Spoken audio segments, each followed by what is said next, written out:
firm than our wastewater treatment. So you basically have 175,000 roughly of debt service that will go through. Well, if you look at the back, there's a schedule that's combined, but basically 35,000 a year through 2049 goes to the rural development loan. Then the loan that was refinanced, you're paying 140,000 a year through 2042. So that's the existing debt service. This is for only, existing plan. all these numbers, just to be clear, this has nothing to do with our new That's what we wastewater. already have. I'm sorry? That's what we already have. Yes. That's what we're in debt for. Yes. Firm than our Okay. wastewater treatment. So the mayor just asked for some clarification on Yes. that. So does anybody have any questions on that? Again, I just pulled it directly from your audit. I'm sure Crystal Raymond or the auditor can answer more in depth if you, but there is an amortization schedule on page 11 there on the back as well. If you want to look at that. It combines all the long-term debt together. Okay, so I think the main objective of why I'm here tonight, I sent an email, I believe early in the year. So we finished the preliminary engineering report and the environmental report that's required for USDA submittal. So finished that, submitted it at the end of last year, and we got feedback from them. We're going to have to change the data set. They require a certain data set for census data. We used the most recent available. But basically, with all the feedback they gave us, we'll have to either modify the PER, meet some of the requirements they have. But the main issue was they said that you're not, due to your median household income, they can't offer any grant component. So it would just be a loan component. They did give me an interest rate. That was 4.125%. And if you take this stapled together sheet that I gave you, turn to the back page first, it's a summary, and it shows both financing options. So we were, looking at USDA, knowing you would get the lowest rate from them. However, they have some additional requirements, which we had already mentioned. So 4.125 for 40 years. They're offering no grant component because of your median household income. And I assume $10 million loan, and it gives you the annual debt service there. Now, obviously, you're paying about $115,000 or so, $120,000 less per year in debt service, but you're paying for 40 instead of 30 years. So you end up paying about $1.44 million in additional interest if you go the USDA route. But that might be fine, but the big issue with staying with USDA is their requirement on how the debt service has to be funded. And that's what I've broken down for you to look at. So is that Yes, your I question? just wanted to make sure that everybody, if you will, explain the situation between these two in that one does not allow the debt service to be paid, or that calculation to be made from water and sewer collection. Correct. So USDA has a couple of requirements. We already talked about, they require a short-lived asset reserve. I think we talked about that when we first started talking about USDA. They require you to fund a short-lived asset reserve that's system-wide, meaning all your wastewater system. That includes all your pumps. Anything that's less than a 20-year life, you have to fund a debt service reserve, asset reserve to replace those, basically like an appreciation account. They don't want to fund a project and then you can't maintain the system because you don't have the funds. So they require that up front. So that's a pretty large cost that you're going to have to finance through that loan. The other issue is, and the main sticking point, why they require such higher rates is because they will not allow you to subsidize a wastewater project with water rates. So the debt service can only be serviced through wastewater rates and or you can do sales tax. So those are the only two avenues. You cannot use water revenue through a USDA loan. No. They require wastewater only. No. Or if it was a water project, it would require water only. Now, let's be clear also. Tell us how many customers are on sewer versus water. This is quite Basically, significant. round numbers, 1,200 or so on sewer, and 3 times that, about 33. 300 on water. So you basically have 3 times the water customers that you have sewer customers. And everybody's aware of that. Of course, you serve a bigger area. Kind of your sewer is confined to the city, whereas your water customers go out. The other thing to mention is that you're going to have to raise your water cost anyway, your water bill, because community, your wholesale supplier, they have plans. They've gone up 5% already to be 2 years, and then they've got another 5% planned next year, and then I believe it goes to 3% for the next 2 or 3 years. So they've already got pretty substantial increases scheduled in their wholesale rate that you're going to have to pass on at the very least. Raymond, have we implemented that percentage as a pass-through? We implemented that back in January? Yeah. Yeah, I think we actually done that back in 2014 budget. We had brought to the city council that they had a 13% increase then, and this year this had a 13% increase, like I was saying, for 26 and 27, I think it was like 5 or 6%, and then for a couple of years, and then 3% after that. But that's a straight pass-through. That's a straight pass. We don't get a Yeah. dime of that.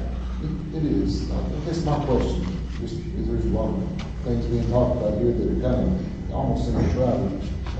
We're saying that, and I know we're not saying we're going from one or the other, but with the bond option, we're saying that would be cheaper as far as monthly rate because we would spread that out among all of our water customers, even though they're not sewer customers. Just the water. So the difference is private bonds, they don't really care as long as you show you're financing the debt service with a multiplier of 1 point. They were usually private require 1.2 debt service coverage. As long as you show revenue that covers the debt service plus 20%, they don't care where it comes from. It can come from all three. You can spread it out between a sales tax increase, water revenue, and sewer revenue.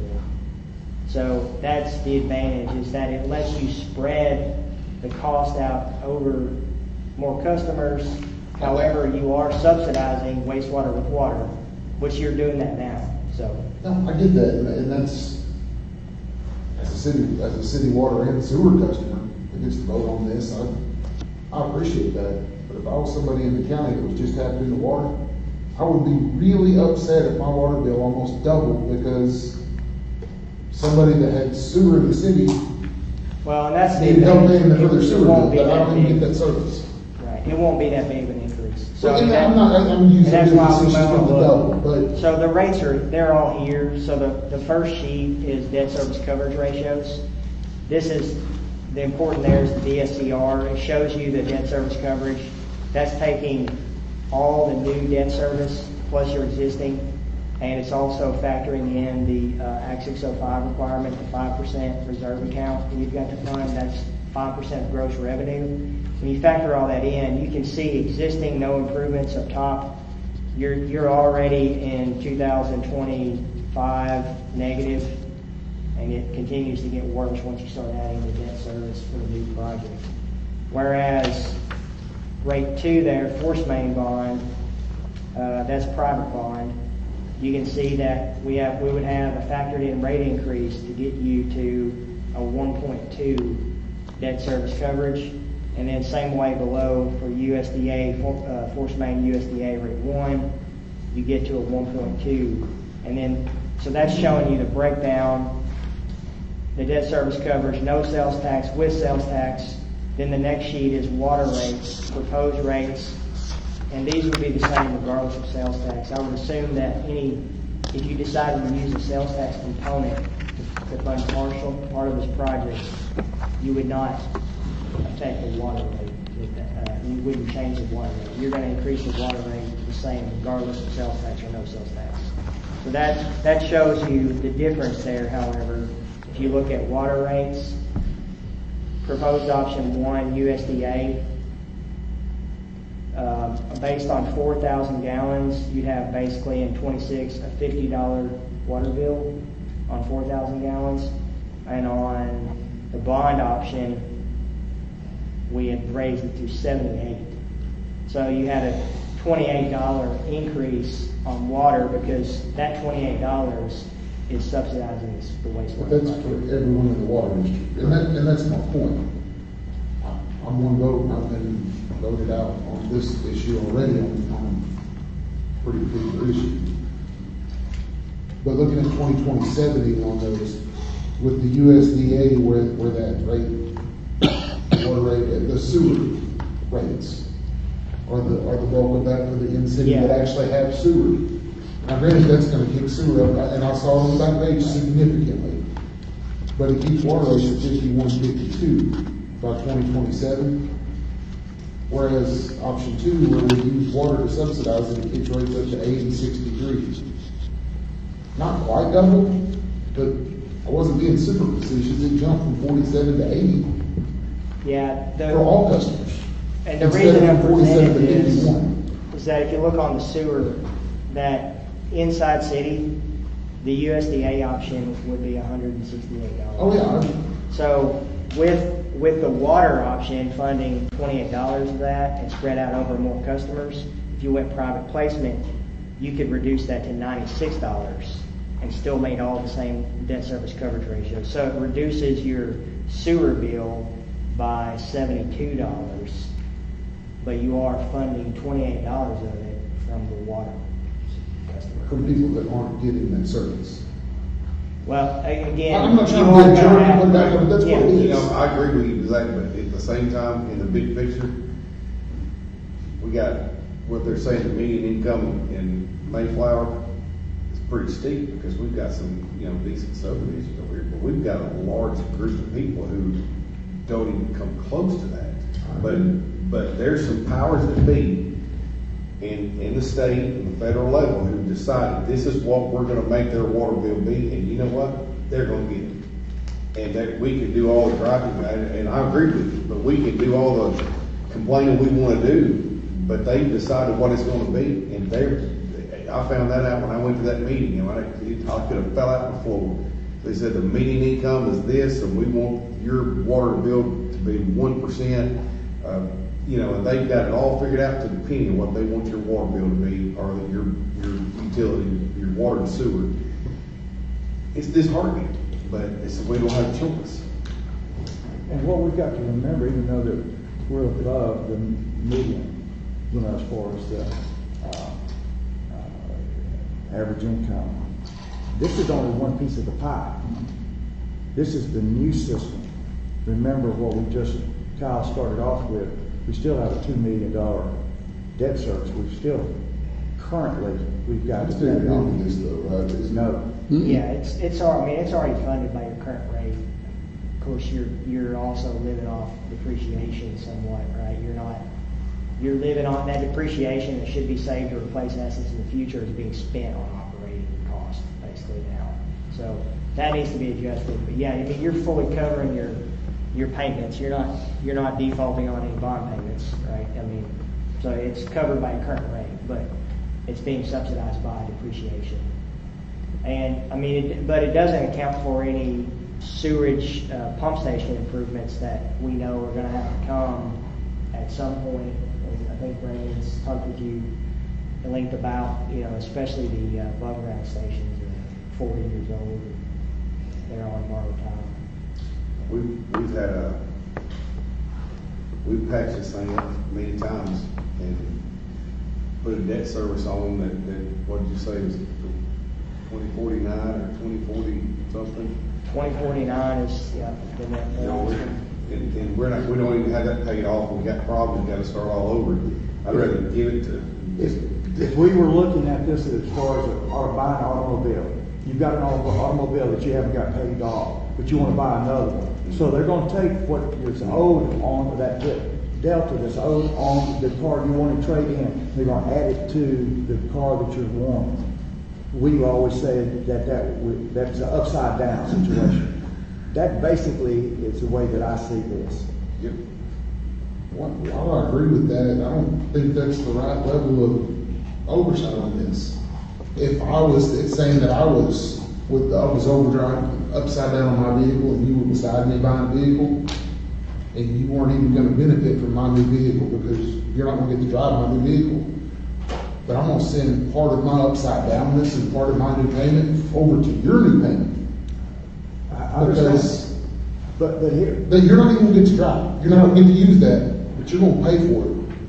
It's gonna double your payment to pay for it. but. I don't think it's fair. No, it's not, but the fact of the matter is, when you go back over 10 years or whatever, there was a shelf life on this sewer system, basically 20 years, right? In terms of normal operation. Well, yeah, I mean, some of the assets will last 40, but yeah, I mean, the typical design is 20 years. So Yeah. probably when the aeration basin was sized, it was sized based on 20 years. They were projecting a 20-year flow. And pumps are going to have to be replaced. at 20 My point aerators. is, if incremental increases had been established, Oh, I agree. then we wouldn't be having this conversation. But you're exactly right. But how do we handle that?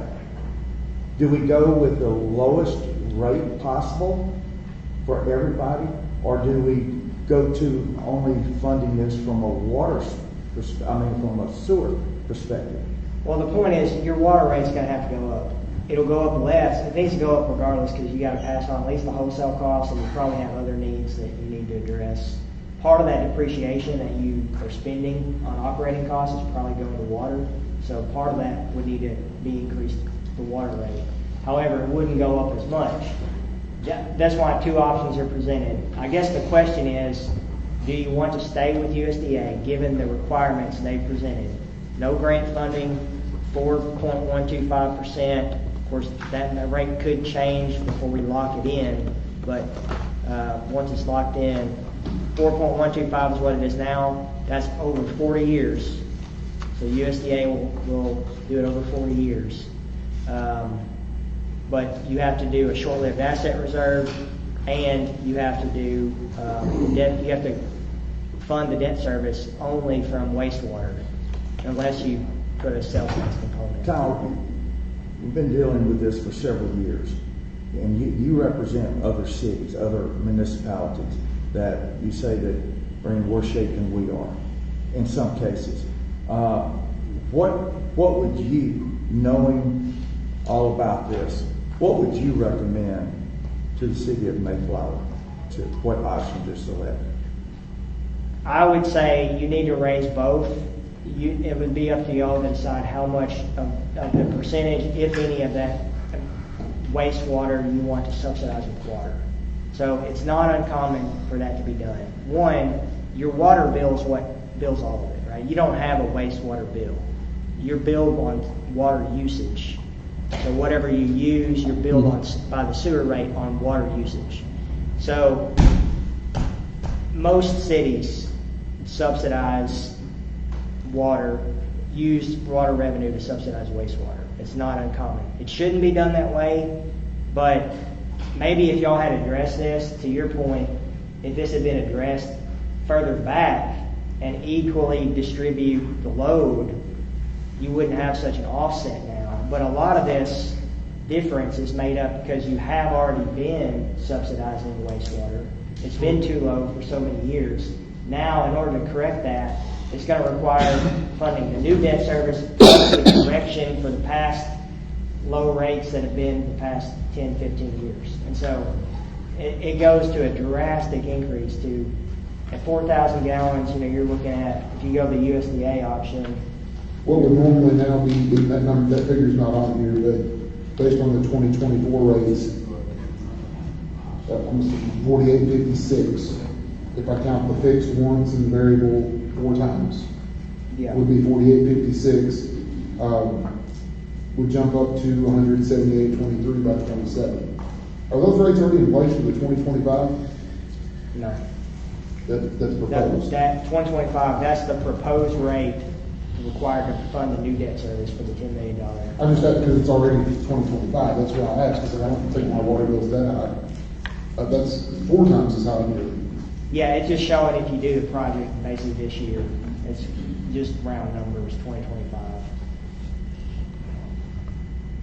Probably you would want, regardless of what rate you end up with and how you finance it, you're probably gonna wanna stagger it. You don't have to, but you could do every 6 months, you know, do a rate increase to help acclimate. I don't know that it's gonna help much, but, you know, it kind of acclimates. Well, we had people talked to it. about that, if we could, instead of just throwing it out there all at one time, if we could just implement whatever was decided, that much, increase. And then, like say, 6 months, 9 months, a year, go through this, and try to get it up to where we need to be. We're talking about now, before the project? Yes. At least we got a little bit of head start on this. You know, a couple of years ago, I approached y'all about doing a rate increase. You know, knew this was coming, you know, and I didn't want it to be a bombshell, just having to do it all at once or increment. So at least we got a little bit of a start on it, but as far as the water, it's always subsidized for the sewer. Ever since the sewer system got put in here in Mayflower, water has always had to help subsidize for the sewer.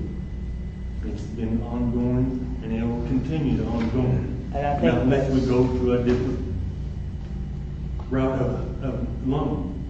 I think that's precisely why USDA started making this a requirement. I used to, I don't think they did this, but now they figured out so many cities are subsidizing.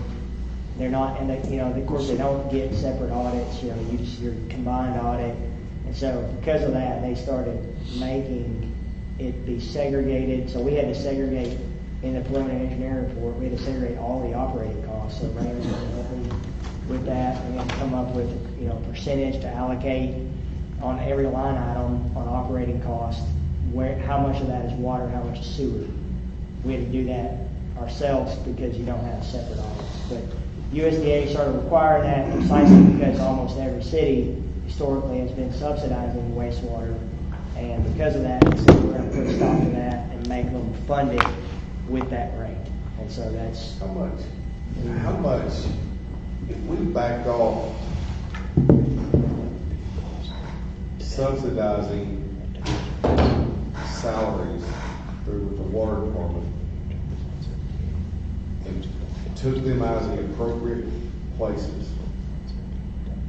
how much would that affect our increase that we're gonna have for the water?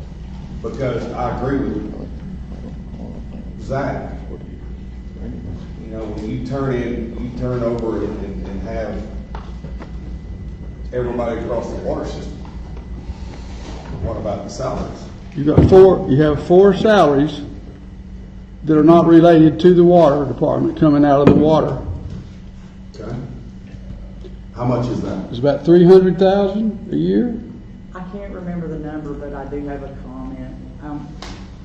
As treasurer, I do just as much work, if not more, for the water department as I do for general. So it's not that big of a, I don't know how it started. I don't have no clue how it started. Started years ago, It's when the general fund could never have enough revenue to help pay for a treasurer. Right. And it's been like that forever, and it's going to continue on like that forever until we find out some way or another to increase the general fund revenue. Or And cut the expense, you or have cut the expenses, come in here to be able to subsidize that, if not more. or cut the expenses from the general revenue. That money's got to go back over. I'm telling you.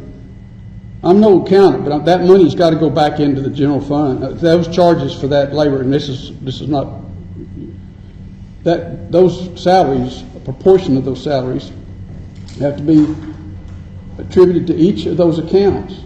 And the one, a part of yours is done, yeah, 20%, 30%, yeah, charge it to water. But not all of your salary, not the other three, they all need to go back into the general fund until we're going to get, and that's going to help you with your water rate. You're right on the money.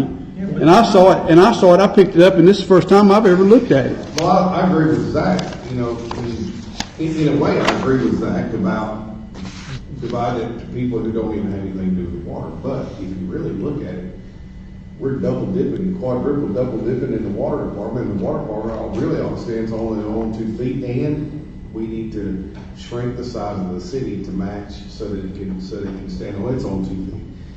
And if we want to do better, we grow the city.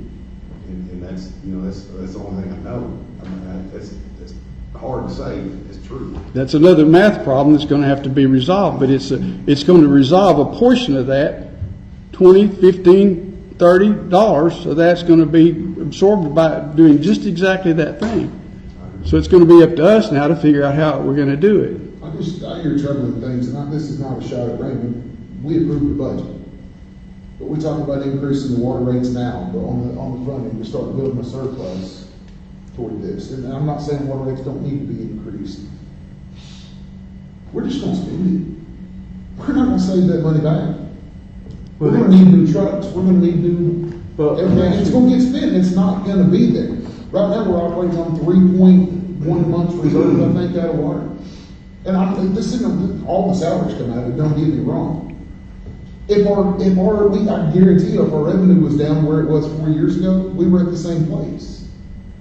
We're a fat cow, we wanna spend everything that comes in. But If we raise that rate, we're gonna spend it. But didn't we talk Right. about earmarking part of that increase now and put it down Well, I mean, you're required to do that with Act 605, so you have to say 5% of gross We're doing revenue. that now. So, yeah, you're already doing that. You're required to do Well, we're gonna be required to be doing that by 2026. didn't you already start that? Yes, we've already started the 1.5 million that we're getting from county. But I am unclear on what that income is that for infrastructure only and engineering fees, or? It's for what, you can use it, yeah, it's covering design, easement costs, and then there'll probably be a few pay requests up front on the contract that we can pay out of it, and it'll be exhausted. There'll be a few pay requests. That's to be spent by the end of 26. 26, yeah. But I've we'll already have- got two, so. Yeah, we'll already Yeah. have it. I mean, we'll have the contract in place by then. Okay. So we'll be able to easily exhaust it by that time. Okay. And that also But- includes right-of-way acquisition. too. Right, easement cost. Yeah. But we were asking about the 5%, so you'll haven't started the 5% gross, the RRA account yet. So, It's not technically required till July 26, I guess. Shoot me an email on that when you get a chance, please. Okay. Please, with the info. let's refocus. Kyle, basically what you're here for, we're, as you had said, we are down the road, we kicked this can down the road to the point where a decision's going to have to be made, right? Right. Tonight, I mean, the objective is, how do you want to finance the Force Main project? So do you want to stay with USDA and we revise the PER, change all the data sets they want, get all that ready, formally submit the final package to USDA and move down that route? Or do you want to say, hey, look, their requirements are going to result in a $168 sewer bill. We don't want that. Let's go private placement. We'll end up paying less in interest because interest rates did come down. I think when we first started talking about financing this, there was a greater than 1% gap between private market and government market, basically ANRC and EPA or USDA. That's shrunk. Private come down some. So there's only about 800 basis points, 0.8% between the two now. And given all the additional requirements with USDA as far as the short-lived asset reserve you got to fund, and you can't spread it out, you can't spread that butter over a larger piece of toast. Given that, that's why I wanted to ask, before we continue with USDA, are you sure you're committed to USDA, or do you want to look at just going private bond? It looks like it's going to result in significantly lower sewer and combined sewer and water rate. Of course, the people who aren't on sewer don't care about the combined rate. I agree. They only care about what they pay, which is water only. But that's also going to have to increase regardless. Just it won't be as much. So If we assume that it's going to be that everyone's going to pay all of it, pay both, The USDA option, the increase is nearly twice as much as the increase as the private. You got a 2.17 times increase with the private, and you got 3.97 times increase with USDA under sewer. So you're talking about 4 versus just under 2.25. Yeah, It's almost again, twice as it's- much. It's just because you can share the burden basically Right. over 3 times as many people, and USDA won't allow you to do that. Right. So the cost increase on sewer is almost twice as much for USDA as it is on bond. Either way, you're going to get a cost increase. We know that. But it's about twice as much to go with USDA. we're not making this decision tonight. Right. Okay. Right. Can we study on this and come back and do a workshop just? Yeah, I think you're right. I think this is so involved in such a high dollar amount, I think it deserves devoted attention. Yeah. Because I think really to do this, it needs to be only thing on an agenda one night, and we need to figure out. And this is a big deal. This is a big deal for the citizens, Yep. and to not pass on a burden, to pass on a burden onto the citizens that we as a city would use to correct some behaviors and spending habits and expenditures that we can correct. I don't think that's fair to expect something from them that we're not going to do. So I think we need to have one whole workshop on this and try to figure it out. Yep. One other point is about the bonds, and I've talked to a couple of people about bonds, and they're not, they're just crying. There's no Grants. you mean. grants. There's no forgiveness. There's grants. Miss Curry down there, I think she's probably as good as there is anybody in the state on grants at the municipal league, and she didn't have any hope for us. She didn't see anything or know of anything. And of course, on the county judge's office, they said, we'll get back to you. Yeah, I've been asking for that. They don't think they're going to be able to up that one from the 1.5. But that's why we need to. Do you again, need anything else from me? I can send you the spreadsheet if you guys want of this. If you want the spreadsheet with the worksheets, if you want to dig into it, send you that. Whatever you need, give me look at something else for, so you're prepared to make a decision next time. Why don't we wait and schedule, if everybody's in agreement to this, then we need to go ahead and schedule a date that we can get back together and look at this. And would you send these spreadsheets for us, Kyle? Sure. I'd appreciate that. Yeah, it's okay. I'll just blanket it to the council. Y'all can have access to it. If you got questions on it, give me a holler. Yep. Thank you for your work, Thank you, Kyle.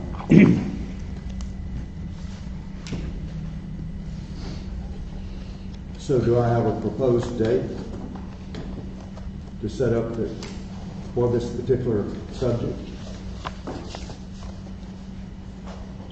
Any day's good for me. Works for me. Workshop? The next workshop? I mean, That's why I'm asking, what does everybody want to do? I would say the April workshop, but we'll probably have 10 other things on the agenda by then. Yeah, we need something, like Mark was saying, that's more dedicated towards this, since it's such a large ticket item.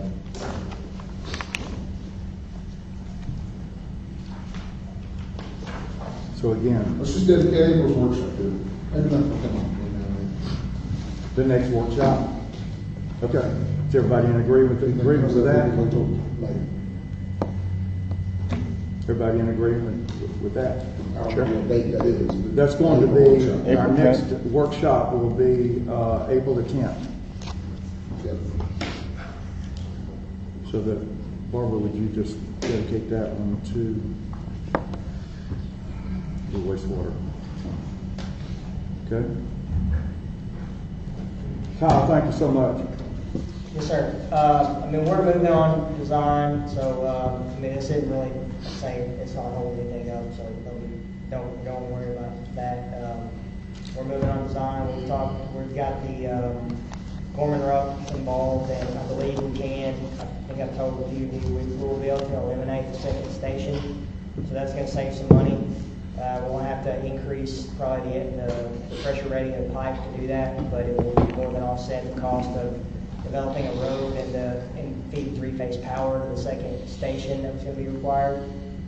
We're waiting on some feedback from them on the layout of the three. So basically, every pump has 3 stages, and they're separate casings. And so we're going to get the details of that layout, and we can start. It's kind of a wet well design, but we've got survey back. I'm happy to share any of that if you guys want any details. We've had to clean it up a little bit. We got pretty good. I know we were pipe dreaming. Did Energy ever say anything about on the outside of their easement? Is there anything we can do there, or is it going to be all on our own? I think the mayor reached out a little bit to them, and they said they. The problem is, they don't want to set a precedent. Everybody and his brother, from gas to water to fiber, everybody wants to go inside the right of way. So we're gonna butt next to it, and that'll should make it easier to acquire the easements, because it's already encumbered by 100 foot, more than that, I think it's like 180 foot right of way. So we just need to make it 10 feet next to it. Actually, we'll get 20. Get you to parallel in the future. Okay, thank you, Kyle. Excuse me.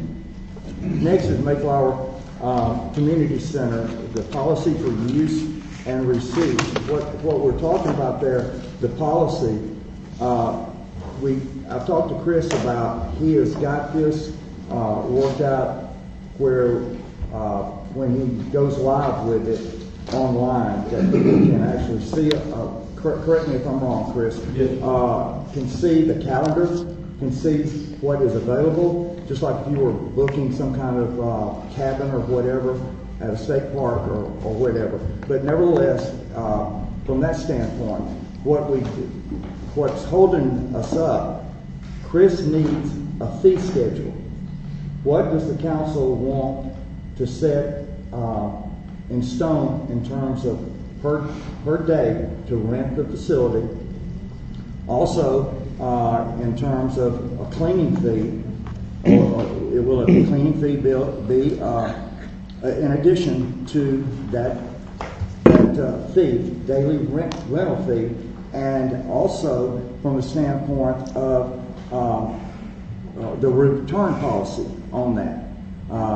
Who's going to make those decisions? Well, first of all, we've got to decide how much is going to be charged per day for the facility. Then what about the cleaning fee that's going to be added to it? Then how are you going to return? Who's going to make the decision that, okay, everything looks good, we'll return the fee? Chris has said that he basically has all this worked out online, but these fees have to be identified so that he can put this into his format before it goes live. And What does then that also, fee schedule look like to you, Chris?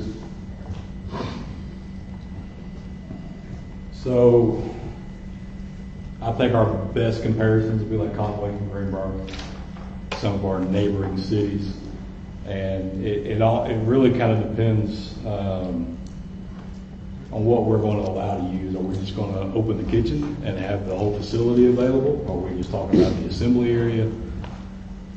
We need to figure out how much that facility is going to be available before we start trying to dictate what that cost is going to be.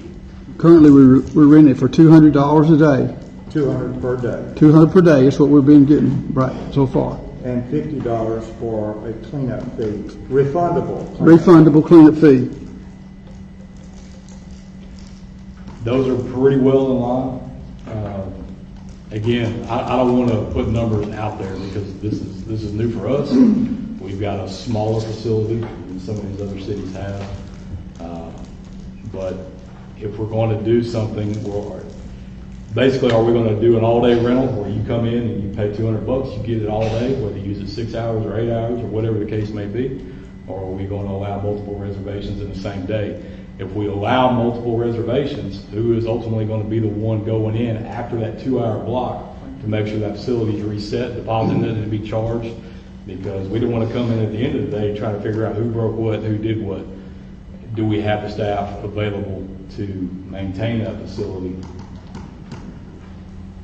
I mean, these are questions that really need to be Right. resolved above and beyond just what we're gonna charge for. And in addition to that, we've got to have a written contract. We do. I know that you have submitted Menifee or a couple of different similar ones, but that's another thing that Chris was saying. The council needs to decide what kind of contract is going to be, you know, with all the limitations and this type of thing. What triggers a deposit being Yeah. withheld? Do we take the whole deposit? Do we prorate it based on if they just left a little bit of trash or they trash the entire facility? We're gonna prorate it, we're gonna take it all. What triggers that? How do we document it? There's a lot that needs to be determined, and right now, I don't know who is ultimately the decider of that, and what that looks like. I'm ready to go. I just need the data to put it on it. Just give me the data and the fee schedule. We're online in 30 minutes. And that's why I wanted to bring this up. Sure. There's a lot of development that needs to be considered. One of the things that I was getting a question on, I don't need the facility all day. So I only need it for 2 hours, 3 hours, half a day, that type of thing. Do I still have to pay $200? You know, that's got to be decided on. Here's my thoughts on that. At this point, we don't have staff to go in, and we don't have a park and rec person who's on standby to do it for 2 hours at a time. I don't think we have that ability. I think you either rent it by the day or you don't rent it. And if that doesn't work for you, there may be somewhere else that's better. If things change in the future, we can always amend. Yeah, we can, if we can start renting this thing out on a real regular basis, we may end up with a Parks and Rec manager or That's right. or a person who can manage that. But at this point, we've got to work within our ability. And So are you saying that, is everybody in agreement for $200 per day? $200 a day, $50 deposit. However, I wouldn't mind saying in there that if you cause destruction, you know, tear up something, That's in the con- that comes That comes off back in your the contract. Yeah, the credit card that you use Yep. will be used to, Fix you know, if you mess up the sound system or whatever the case may be. But for right now, I think it ought to be, you know, a day thing. You know, I mean, it doesn't matter to me. I mean, because we don't have anybody, even you don't have time to run back over and check because you may be out of town somewhere. So, And that's what I've been doing, but Yeah. coming in, showing the building, that's another thing. Who's gonna show the building? That's what I've been doing at all times of hours because people work. The fact of the matter also is, you have a lot of people that are going to want to rent for the day. They want to know if they can come in the night before. And if you know, what I was doing is trying to. Nobody had the books, I mean, it'd be fine. yeah, as long as somebody else has a book, I don't see a problem. And that's my point, but that's got to be worked out. You see what I'm saying? So again, the contract has got to spell out all of this, and the contract has got to spell out the duties of emptying the trash and so on and so forth, so far as that goes. So, Ms. Barber, are you going to be scheduling that? No, we're talking about going online with So all we that. take this completely online. Yeah. So would we have to get a person who touches it? Who's going to touch it? That is. That's the question. Ms. Barbara, That would be, or you, or somebody, is somebody willing to touch it if it needs to be touched? that would be the inspection Okay. part of it, right, afterwards, mainly. I mean, as far as entry, if they had it reserved, are we going to do something like a digital keypad or? I think we need to. The digital keypad can be installed on the kitchen door. It cannot be installed on those front double doors. Okay, so as far as this person that we need, or persons, to inspect the building after the event, whatever it may be, does that have to be one person? I mean, can, say, if Barbara's not here, could I do it? As long as we have an inspection list. If we're gonna do it, we'll have an inspection list. Did they empty the trash? Is there trash on the floor? Or what about There's the another bathrooms? question. Who's gonna do it on the weekend? That's my point. The week is not that, it's not scheduled that much. The weekend, Saturdays, at the time that most people want to use it on a Saturday. Well, here's the problem is we're trying to rent a facility when we don't have a facility manager, and that's what a facility manager does. So if you wanted to do that, you could raise the daily rate to a little bit higher rate, and then you could pay someone to go do those $20 to go check. Every time someone goes and checks in and out, they get $20, check to inspect to make sure that, but you're going to have to pay somebody to do that. If you're going to be, it seems to me that if you're going to rent something, you're going to have pay somebody to And that's do why I brought the, that absolutely, up. absolutely. It needs to be talked about and how the council wants to implement this process. Right. I mean, there's so many ifs and buts here, but I'm thinking New Life Church rents it on Sunday morning. If somebody rents that thing out, pays their $50 cleaning deposit on Saturday night or something, and decides all of a sudden, you know what, it ain't worth $50, I ain't cleaning this thing. And they leave it dirty, and New Life comes in Sunday morning to have church. Okay, you've got somebody that's inspecting has to go behind every one. I get you, but the point is, keep my $50 deposit. I don't even want, who's gonna clean on Saturday night before New Life comes in? That's what we're talking about. That's what we're talking. Exactly. Well, I'm not saying who's gonna see it if dirty. Depends on how I'm much saying, you who's pay. gonna clean it on Saturday? Somebody ultimately has to inspect it and reset it and get it ready. Typically, I put the fire chief up there, used to be on call outs all hours of the night. They never inspect the. Well, you're right. You need to nail that down. You can't just let that. you- Well, That's what I'm saying. we talked, we were laughing about that, but hey, if you add something to that, like you're saying, there may be some volunteer firemen or some Right. people that, since they're around there all the time, they may be a sign-up sheet that you guys may want to put together.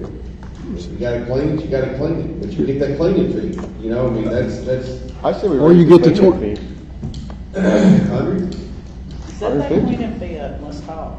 You get it back. $1,000 will always be clean. Well, I mean, yeah, but you get it back if you clean. You know, but to Yeah. make it worth somebody's time to go in there There and you clean go. it, if they don't, There you go. why not just raise the cleaning fee? They're not gonna clean it for Let's $20. zone in on this just a minute. I think we're onto something, because I agree. The fire department, if you guys are willing, you know, to take a turn, if you're not, say so, it's okay. Come on, But- chief. Pay them $25 to go You over know, just to this check is in and out. Mayflower. There's no off-duty around here, that make you, you do it 4 or 5 times a month, and make you $300, $400, $500 a month, what's that's? Otherwise, we're gonna have to not rent it when somebody's not available, or we're gonna have to do something else, or, Well, you know. we're speaking of the cleanup right now, but everybody that's going to rent or schedule, reserve it. If they've never reserved it before, they're going to want to see the building. Right. They're going to want to look at the kitchen, and that's what I go They need to come during. Business hours, Monday through yeah. Friday, Yes, or whenever absolutely. the building's open. Yes, absolutely. We're not gonna make a special No. trip to come over there and open it up for you, I don't, in my opinion. Okay. You need to come during business hours, I'm not gonna come up here at 9 o'clock, I mean, if you wanna rent it, it's there, come up here today During the- and look at it. I was If we- accommodating their work schedule, Yeah. but If that's we- why I'm Yeah. bringing this up. If we. But don't you agree, you cut that out, because we don't have a Parks and Rec person. Exactly. So, if you I'm wanna just- go I'm over not- here while we're open, hey, help yourself, we'll get you a key there today. Well, yeah, I was about to say, if we have a Electronic. electronic keypad on there, why not just, have them schedule a time that they're gonna be there? Hey, you can inspect it between this time and this time, I can add just a little of that. So, one other thing that I've done is I've 3D scanned the whole inside of this building. So you can do a virtual walkthrough of this thing online as well. Especially showing where the cleaning facility, chemicals are. But I agree with you. I'll say up the cleaning make the, if it's 200, how much is it to rent it? $200 a day, make it $150 for cleaning fee. $150 cleaning fee? Which is refundable, which is refundable if they clean it up, but you still need to pay someone to go over there and check it. So that's where we need to raise the deposit, we need to raise the rental rate to $225 a day. And at $25 is for the person who goes over and checks the facility and makes sure that it's clean. We'll leave the New Life Church alone because they rent on a 6-month basis. If somebody else wants to rent on a 6-month basis, we'll let them have it for $200. But $225, and then $25 will go to whoever goes over and inspects it, not cleans it, Right. but inspects it, and then we'll deal That's with the cleaning from You know, there. I'm always thinking too much. No. But when it comes, I've been accused, but when it comes to the inspection and the cleaning, I see a conflict of interest there. If I'm getting paid $25 to go over and inspect it, this really isn't clean. I've got to clean it, take out one bag of garbage and make another $150. Well, No, that's no, a no. conversation. That's conflict of interest. I see. I brought that up with the mayor, and we need to have some criteria that triggers the revocation of that deposit. Yeah, right. And it needs to be codified, it needs to be written down, and it needs to be photographed and documented. Exactly. So if there's anybody wants to, contest that, we've got documentation to back up what we do. And that's, again, kind of going back, especially we're using fire personnel, we've already got the software to document that, and it won't cost anything. Is there Does that make sense somebody, though, that 100%, but that's why we need some checks on that. Time for a break. There's a lot to be worked out on this. You know, where it's in writing so that you know exactly, what's to be why, why don't we put something together? Let's send it out in an email, start with a proposal. And let's go ahead and start operating under that, or whatever, but you could send it out to all the councilmen, and we could all, this is verbally could be done, this is in resolutions and stuff like that, this is just something that works for everybody. But I think once Dustin puts a draft together of the contract, then that's what everybody can piggyback on and try to see if there's any loopholes, given what we've talked about. Well, we discussed like you were talking, talking, kick it all right. I think what it's gonna take is for somebody to actually put something together. Put it in front of everybody else and say, yeah, I'm good with this or I'm not, and go from there. Because if we try to consensus this thing, You got a good starting point there. Let me say this, I've had 2 people that have called and wanted it for Saturday, this coming Saturday. And there's like an hour between the times, and I took those names and telephone numbers down, and I said, I'm not promising you anything because right now we don't have any regulations and rules to follow. I don't have the amount that we're going to charge. So I'm thinking what I need to do for the 2 people that wanting it on Saturday is call them and say, no, it's not gonna happen until we get something figured out. Well, that's possible, but the way that it was handled was first come, first served. Whoever called me first and asked about that Saturday, not just asking, but said, Right. is it available? And if I said yes, they said, well, okay, I want to rent it. you say within an hour, could they work it out with each other and just split the rental? That is hard. I'm not saying we have anything to do with that. That's a nightmare. That's So a one of them was wanting to come in like an hour after the other one. And I said, let me just take your name and number, because right now. you sublet it, that's your business. That's fine. But you want it, but. Take this One phone number, they got- they have to rent it. one person a day, if they wanna rent it out, but that person's still the one that signed the contract, so. Cleaning fee and all that kind of stuff.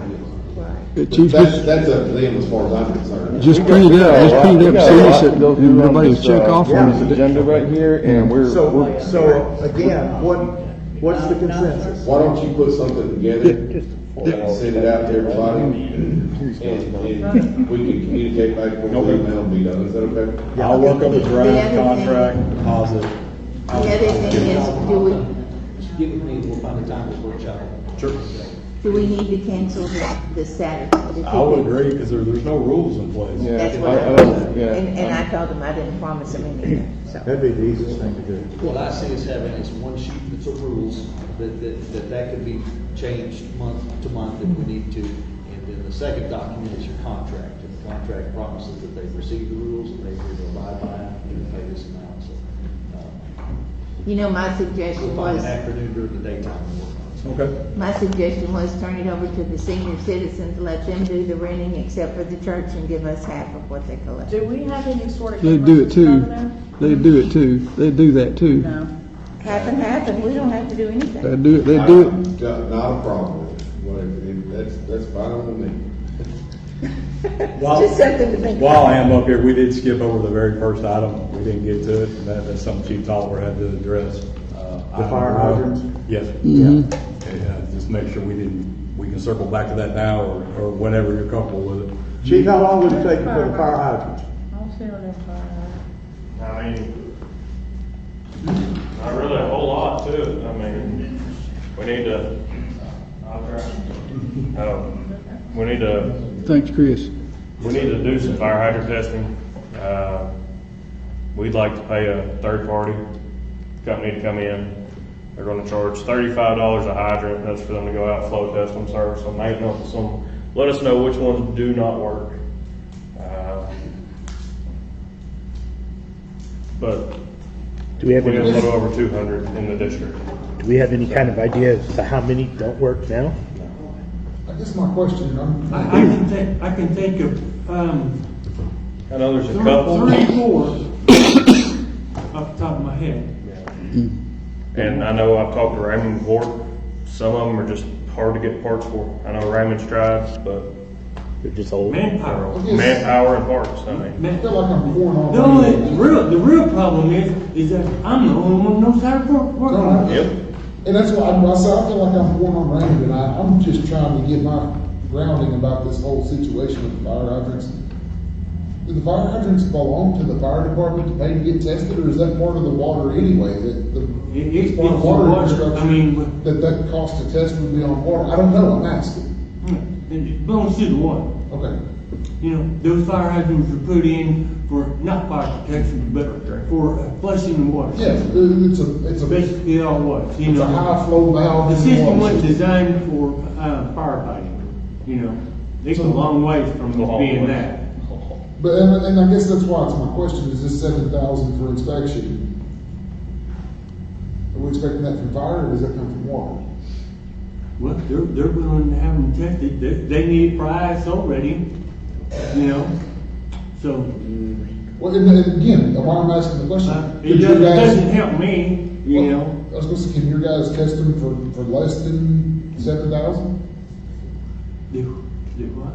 Since it's part of the water infrastructure. But why we want to subsidize something else again here for? I'm not trying to pour on you, I'm just asking a question.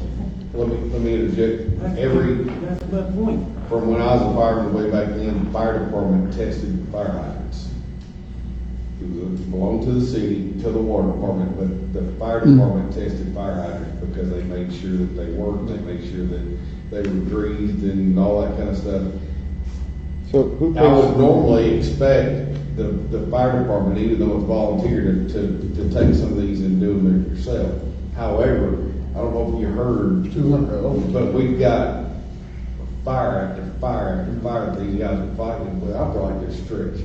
I'm for paying $7,000 and being done out of fire department budget if we need to get it done. But I do feel like that's the fire department's deal because they're responsible for making sure their hydrants are working, they're knowing which ones are not working.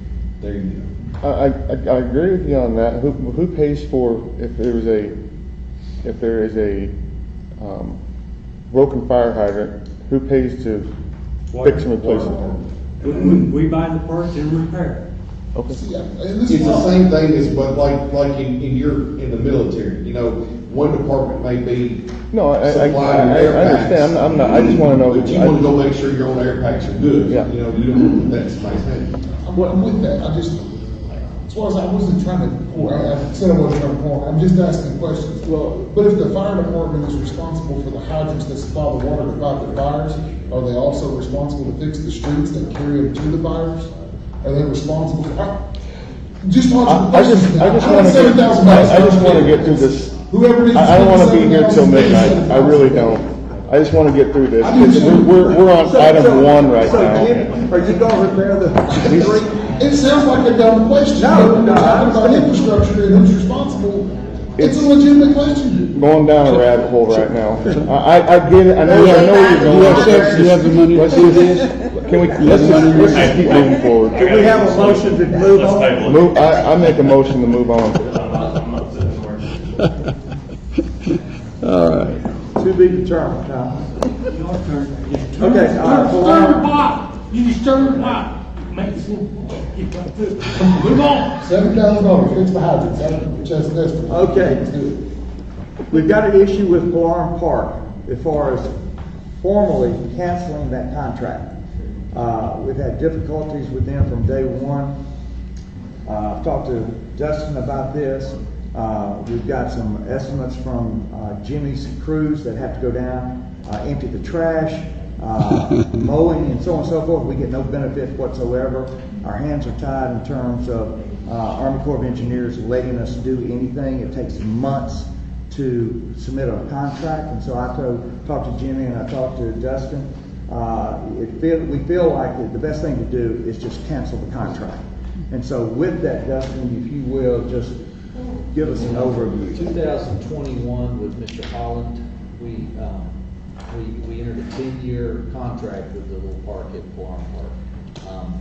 It was a long time into the contract before we even went out there. I never realized myself that it's 3 miles out of the city limits, but we have occupied that. One of the first conversations I had with Mayor Hester was, why are we doing this? You know, what are we doing out there? There's no direct benefit, it's indirect benefit.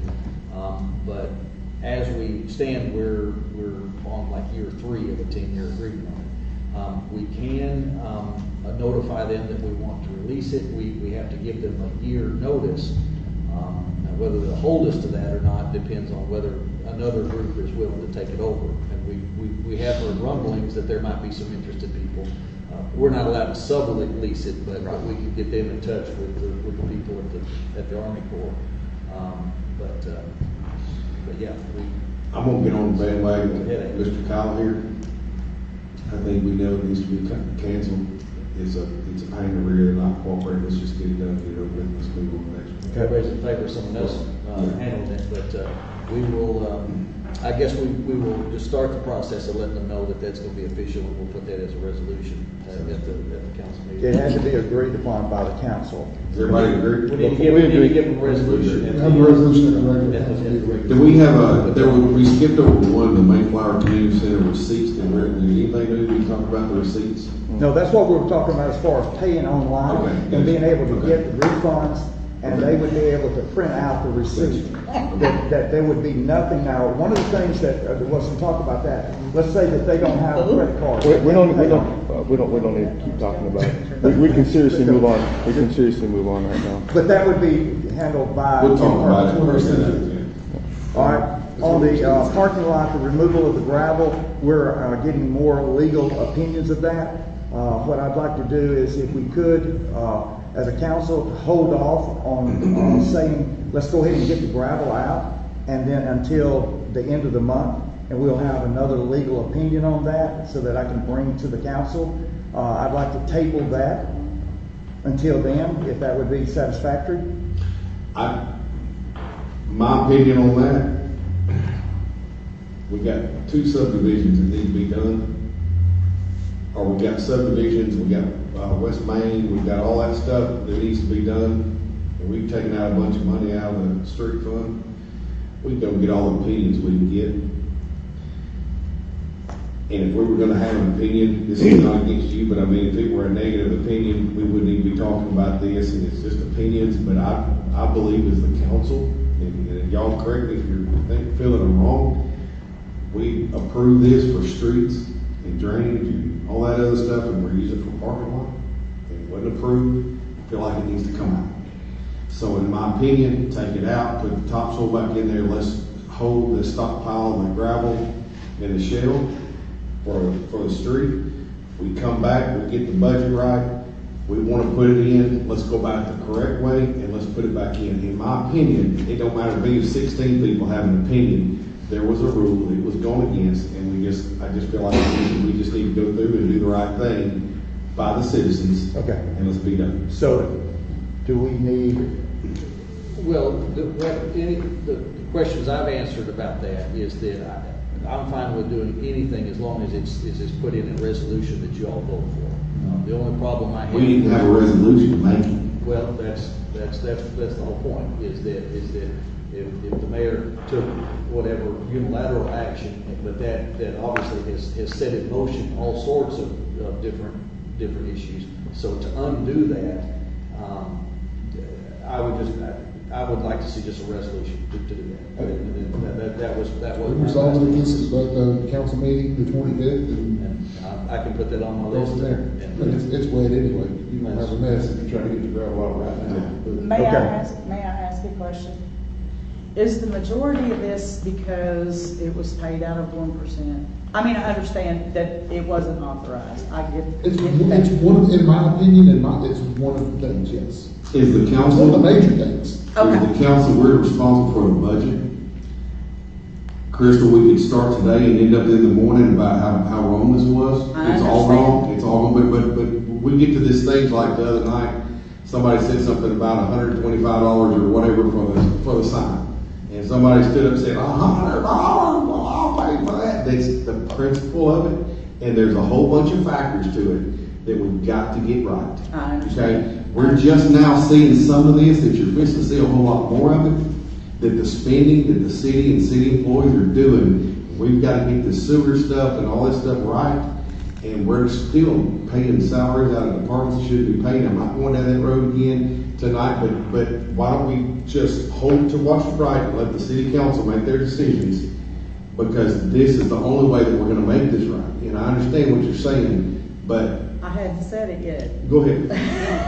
Well, I'm tired of talking about it. Go ahead. I know, I'm sorry, but I just wanted to point out, if the major problem, or if one of the bigger problems was that it was paid out of the 1 cent, then there's no reason we cannot reimburse 1 cent with street, if it is more feasible than tearing it out. I don't know With the what? process. Reimbursement with what? Street. The 1 cent is different from street. The 1 cent is for streets and drainage, and if you think that was wrong and you're Which uncomfortable. comes out of the general fund, which is suffering. No, that street has their own fund. We have 2 street funds. 1 cent and street, and they're both doing very well. Okay. But we've got, just talk to Jimmy Joe, we can't get a street and subdivision, that needs to be paid, we can't get it done and take care of our citizens, partially because we're breaking the rules. I Okay? understand. That's I just- understand. it doesn't sit well, it doesn't age well. It was just You know a what I'm piece of saying? information Okay. But this whole thing, not to mention, it's on the water department property. to consider. Yeah, I understand. I know there's a million factors Yeah, in there. and that's why I say, it's one crystal of seven. I know. In my opinion, when it gets dry, let's take it out. Okay, but again, it's Stop. gonna be an ordinance. Yeah. After the general ordinance. Okay. Yeah. I've got it on my list. So, Okay. all right, moving along. Hiring, Jimmy Joe, hiring freeze. We had talked about, that we had a hiring freeze. Jimmy has an individual that quit here first of the year, Yeah, roughly, roughly right around first of the year.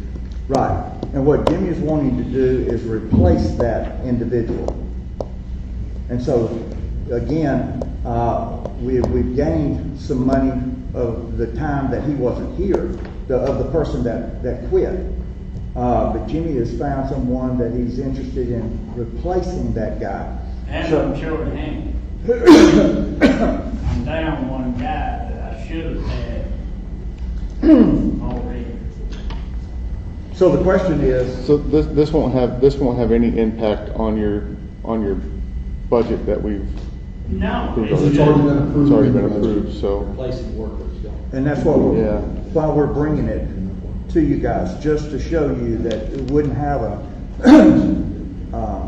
adverse effect. It's basically replacing someone that's already been funded. Okay, again, street department and the mayor went against the city rules and regulations and put this parking lot in, okay? You came to the city, you came to the council, you wanted raises, you put people on, we're not getting city streets that we need to be paved out here, we're not getting those paved. Why hire and jump through hoops to hire somebody right now if we're not even getting We stuff done? ain't, I mean, I'm short-handed on that grass cutting fixing start. I understand, Jimmy Joe, but Barney, we're gonna So you're do. gonna cut one employee out of my department. Jimmy Joe, the results need to be there. If not, why hire somebody right now, my friend? The results is that I've been short-handed since the first of the year. And I need to get, it ain't like, you know, I'm wanting to add an employee to my crew. I lost one of my crew. I just want to replace them. Now, I don't see, I mean, y'all can argue about that all night, but I mean, if you're gonna cut one of my employees, that's just like me saying, well, I had to lay a guy off. My question is, why was our hiring freeze put on in the first place?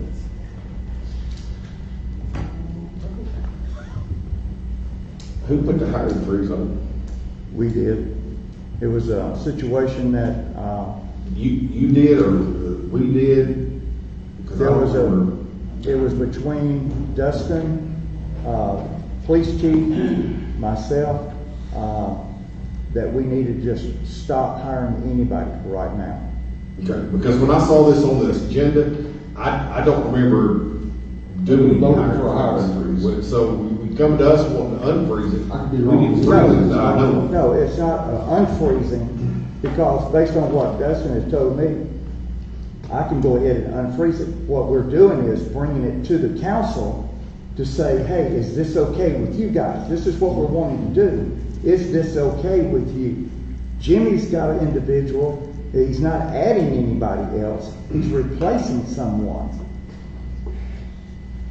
It doesn't have a direct budget impact because it's an even swap, in my opinion. It's not affecting the general fund. They're doing I've got the mowing same and stuff. question about the I'm hiring just freeze. replacing. It's not affecting the We need to general. put the freeze on, the freeze was Oh, yeah, put on, I mean, so what she's that's fixing one the fire. but we need to put the freeze on, so we're saying, well, yeah, sure, you can take the freeze off, but if the freeze is subjective as to whether or not we're gonna fill a certain position, then that gets weird. So if you put the freeze on, you take the freeze off, don't hire that person and put a freeze back on after you hire that. No, That's, but again, what we're trying to do is, I can go ahead and take the freeze off. Jimmy could go ahead and hire or replace this person. What I was wanting to do is bring it to the council. I appreciate the to transparency. show what we were trying to do. Yes, I appreciate the To- transparency. To acknowledge what we were trying to do. Absolutely. Okay? That's what the outcome was, as far as Jimmy is replacing an employee, not adding an employee. It's a hiring freeze to the general fund that would make the difference that's gonna kill us. It's not Jimmy's, it's, because he's just replacing a person. That's right. But if we try to hire someone else and apply their salary to the general fund, we're shooting ourselves in both feet again. Right. If it's in addition to that, exactly.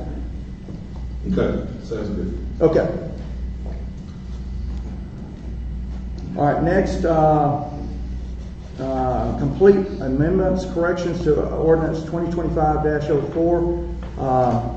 That's Larry? Yes, sir. That's the one that was submitted last meeting, and we had amendments that need to be made to that about the bidding process on selling equipment. Mark had a comment on that. I think they wanted to revise a paragraph on that. Did you guys get? yeah, there were actually a couple of notes on that. The sale and exchange of equipment as well as the fixed asset. And even scrapping assets, what does all that look like? Let me talk about the fixed asset first. Statute requires that the city have an ordinance that declares what is a fixed asset. It has to be on our books somewhere. And for the last 15 years, if that has been where that has been tucked in, is right there. So that's why I didn't do any deleting of it or changing it or whatever. It's serving its purpose right there. We have to have an ordinance on the book that defines what is a fixed asset, whether that is a police car, a fire truck, a copier, some type of anything over $10,000. the definition is important for when we have our audit and things like that. So I didn't, that's what it just, when we started this project, it was there to begin with, and it's still there now. 3.0404 talks about sale or exchange of supplies, materials, or equipment valued at less than $5,000. I also didn't do anything different with that, but I don't have any reason. We just wasn't to discuss. So. Sure, and that was one of the issues, so I'm all for, the seller exchange valued at less than $5,000. Again, the question comes up for me, who values it? Because if I say it's worth less than $5,000 and I can dump it, it's less than $5,000, even if it's worth way more than that. I don't have a solution to this, I'm throwing it out there as a question, how can we fix that, how can we clean that up? Can we not put it up for bid anyway if it's under 5,000? Send everything to auction. Yeah, I mean, Well, and we kind of made a gentleman's deal about that anyway, but again, it needs to be codified. It's, I think the last version that we touched on is that we just put that mayor may sell or exchange anything with approval of city council, just on an item by item basis. Set it on an item, regardless of I guess the 5,000 is kind of moot if y'all are going to approve it. But to your and so we can strike that, but again, the point I made though was, and I stopped that, we say common sense, but my goodness, common sense is back on these days. What's the value of this paper? Can I just throw it away, or I have to ask the council if I can throw this paper away? That's why we said, before we would sell it, we're either going to auction it, well, before we do anything, we're gonna bring it to the city council with the list of those assets, or materials, or whatever it might be, saying, this is what each department is wanting to get rid of. So, and then I guess, this is why I couldn't vote for this the other night, to get this, as far as scrap value, what is considered scrap? Do we have a separate categorization, Dustin, you question, for consumables? Well, it would be the just fire anything chief. we got rid of. The fire chief, case in point, he sold the old fire truck based on scrap value. But we voted. Yes, that's what I'm saying. We would have to enter into some kind of inspector or appraiser or whatever, or a general consensus of Well, several people. I think if anything of value, I don't know if you can word it that way because it's really ambiguous. But anything of real value would be voted on by the council to be either scrapped or sold at To auction. be eliminated, whatever way. What I would propose is we just take out the number 5,000 altogether. I think that would be confusing, because it doesn't matter, it would not matter the value of it. You just put sale or exchange of supplies, materials, or equipment, that's the title. And the mayor or duly authorized representative may sell or exchange any municipal supplies, materials, or equipment owned by the city with approval of the city council prior to each transaction. Perfect. It is, Done. whether it's paperclip, a stapler. Doesn't make what it Done is, deal. it's gotta come before the council for I'll approval. have a whole Turner, list. you good? Yeah, I'm good. Perfect. Okay. That can be done in a batch of 20 things, it can be done on one big thing. Good.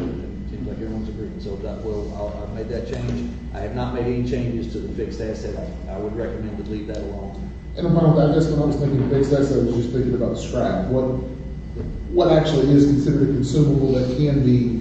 But look at what that paragraph doesn't do anything, all it does is just Right. define. It's just in there to define. I It's got to agree. be. And then I think those are the only bugaboos, that's the only thing we highlighted. Is that good with you, Larry? Yes, sir, it is. Okay. No, Well, then let's move on. if no that's snakes okay. in the grass, by You good, Mark? Yes, sir.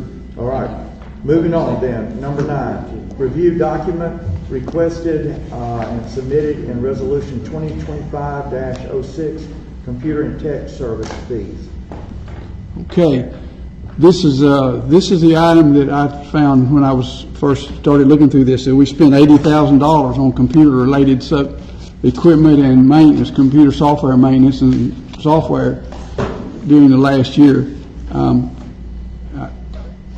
Does this sound to anyone else on the council as since we don't, we can't get together and talk about things like this. Does this sound a little bit high to you for a citizenship of 1,900 people? Not to me, and I work in software and hardware, it's not. I would like to say that, yes, that does sound very high, but I don't think that if it's out of line, it's not very far out of line. Okay. Here's what I've seen, Colonel, and I've asked the question before, but let's just take the police department along.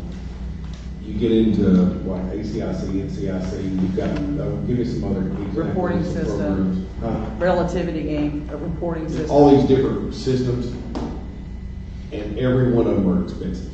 I understand. And so if we took some of that away from the police department, it would cripple. So same thing with some of the other, and that's not just touching some of the licenses and all the programs that we have. So I agree with Kyle. It may be a little excessive, but it's probably not a whole lot, because when I first became a councilman, I was very alarmed by that as well. But the more I poked and looked, and every department has the fire department has their reporting stuff that they have paid for it. And so I think we need to keep an eye on it, but I think it's within reason.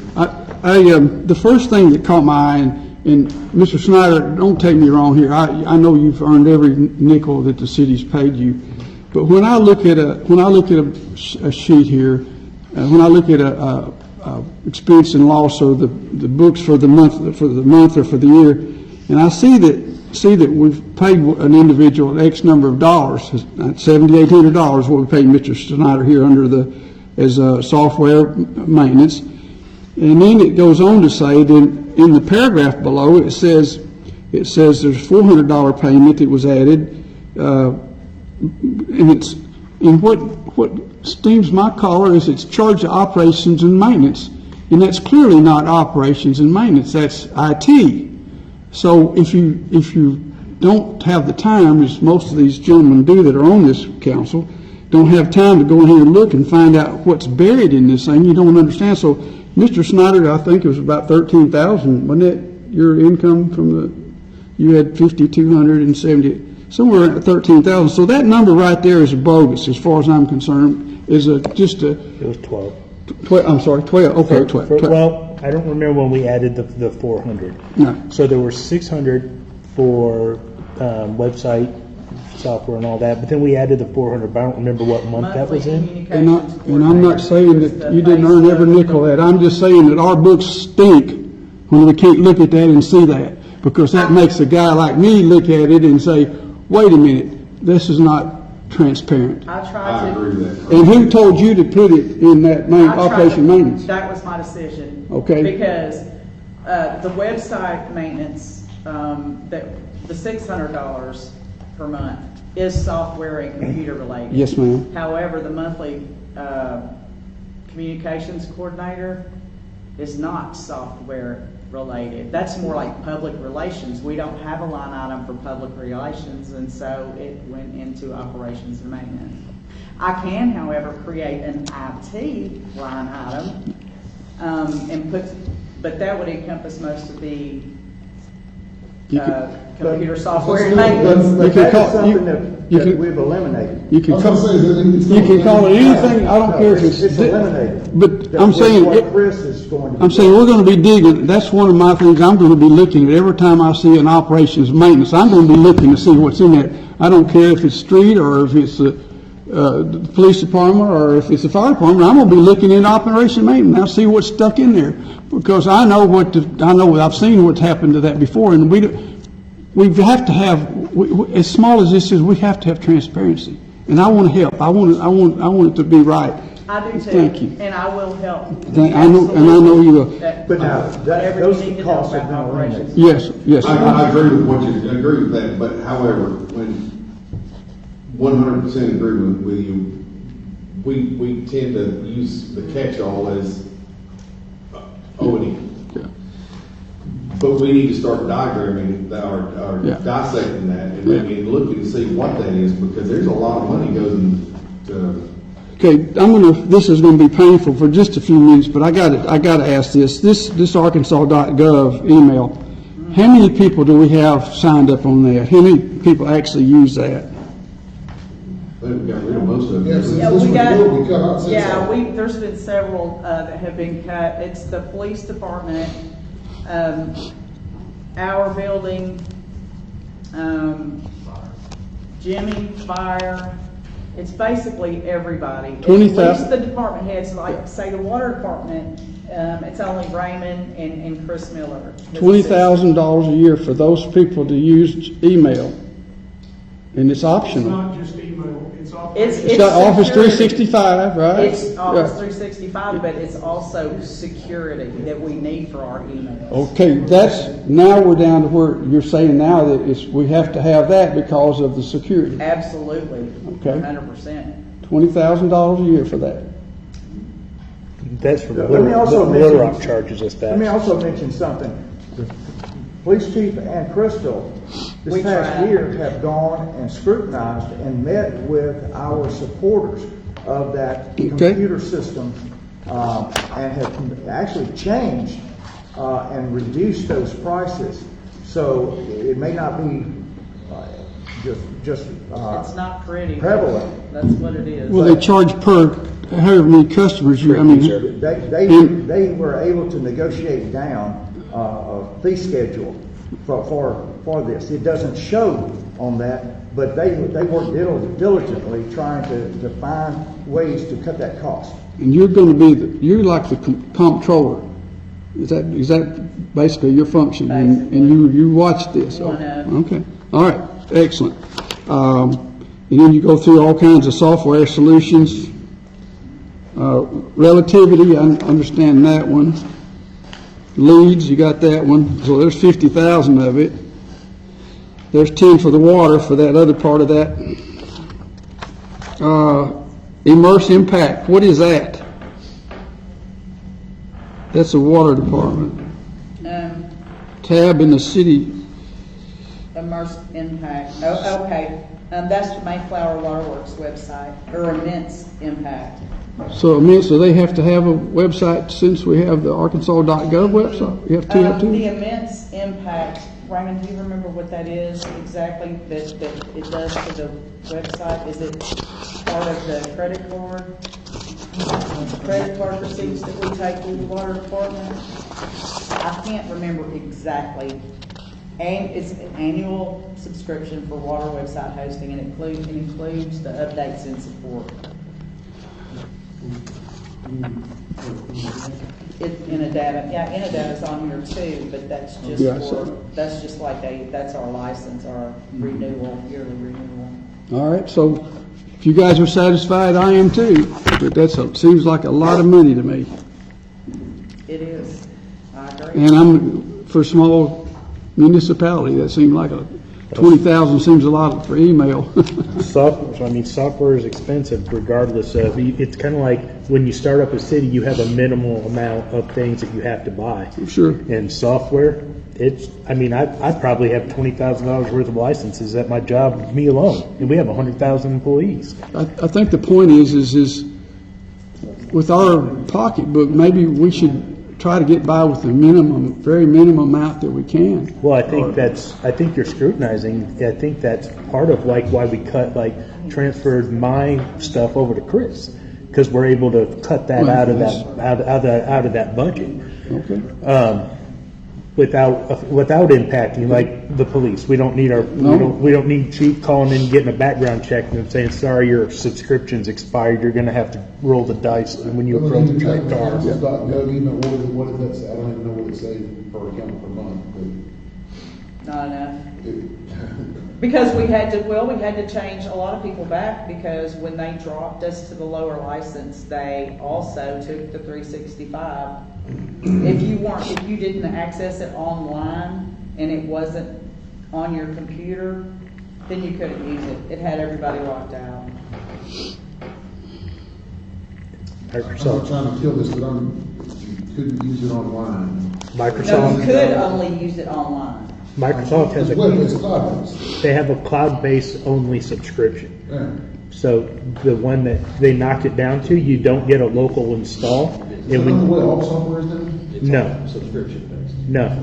It's not because the local install of Office has, especially in Excel, which Crystal would be more interested in, has functionality that the web-based does not have by design. So an accountant could not use web-based only Excel all the time and get their job done. So that's Plus the security.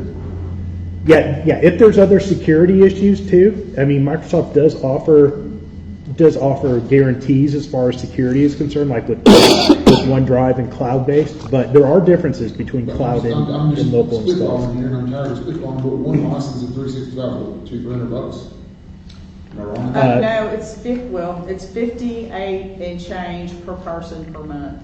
But if you're catching my question, does You mean, You can buy Does everybody it, need you can that buy it, license? install it on your machine, and you got it. You don't have you to. got it? Or does everybody need that license? no. If we're paying the- I'm not sure you can do that anymore. No, I don't that's think so. definitely I got it on illegal. mine. Well, that'll definitely Jimmy get Joe's us probably sued. worth off the cloud-based. Let's Jimmy not Joe's do that. probably not gonna take it home and be working through Microsoft 365 and Excel spreadsheets. I don't know that anybody should be working from home on stuff, but we wouldn't be cloud-based here. I don't know.